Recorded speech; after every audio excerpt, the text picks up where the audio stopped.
I had a thought today during class, and I figured I'd record it and see if anyone else got anything from it. So, we were talking today about as you advance in jujitsu, that one of the strategies is you start to create multiple threats when you're attacking.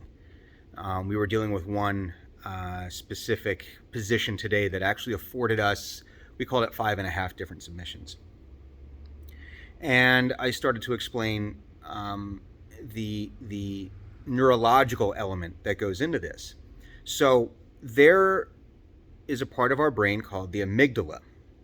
That is the lizard brain part of us. It is the oldest, evolutionarily speaking, it is the oldest part of our brain. And it is the part of our brain that controls the fight, flight, or freeze reactions. So whenever a normal person who is not trained to deal with it otherwise is faced with a stressful situation, generally lizard brain kicks in.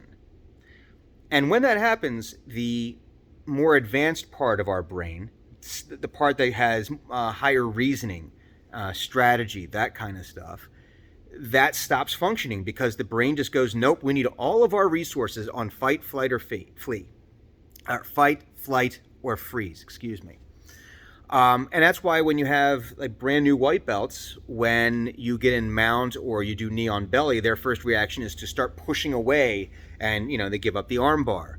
Or when or they go belly down when you take their back, their reaction, it's a natural reaction to start protecting yourself.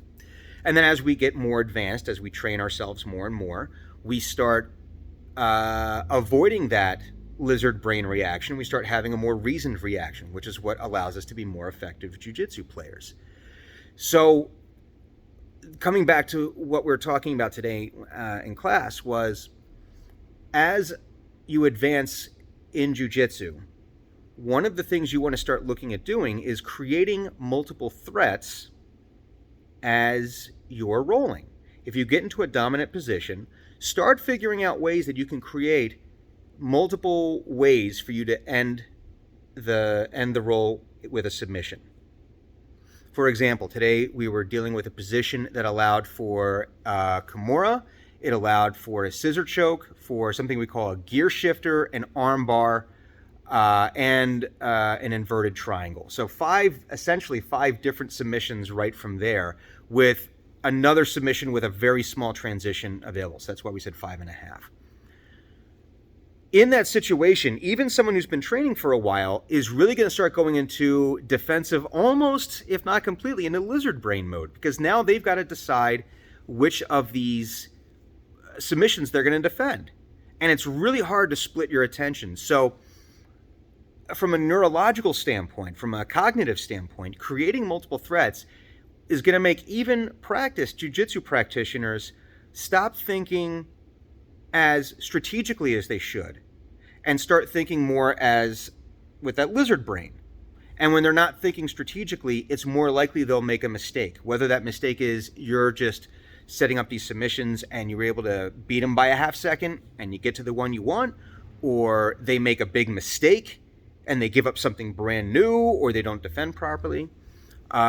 But there actually is a brain component, not just, oh, I've got all these submissions. There actually is a brain component that comes into setting things up that way. So start finding ways to set that up for yourself. When you get into a dominant position, start thinking about, how many different options do I have right here to submit? And then the trick is, make all of those options a little bit obvious, just a little bit. You don't have to telegraph everything you're doing, but you want them thinking about their neck and their arm, their neck and their leg, their neck, their arm, and their shoulder. You want them thinking about that. So think about how you can start setting that kind of thing up, and you'll start seeing an advancement in your jiu-jitsu practice. I hope you found this helpful. Have a great day.